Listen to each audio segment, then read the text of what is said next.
পাশাপাশি বসে থাকলেই সকলে আপন হয় না।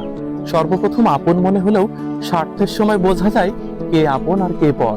দেখুন, আমার পেছনে একটি ফিঙে রাজা বসে আছে, আর পানির মধ্যে মাছ ধরার আশায় বসে আছে বক। প্রথমে মনে হয়েছিল, বাহ, মানুষ ছাড়া অন্যান্য প্রাণীরা কত ভালো, বেশ শান্ত, শুধুমাত্র মানুষের মধ্যেই এত হিংস্রতা।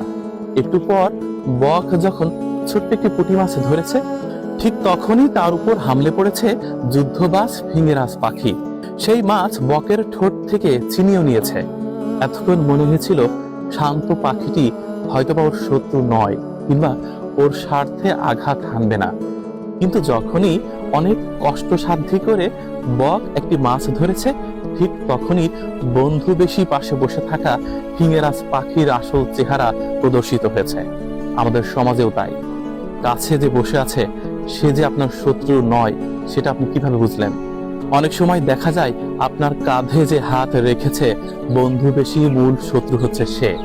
সমাজে এরকম অনেক দেখা যায়, আপনার সাথে মিশবে, চলবে, একসাথে খাবে, বসবে, অথচ স্বার্থের সময়, অর্থাৎ যখন নিজের স্বার্থ হাসিলের সময় আসবে, ঠিক তখনই বন্ধু বেশি এই মানুষটার নিষ্ঠুরতা আপনি দেখতে পারবেন।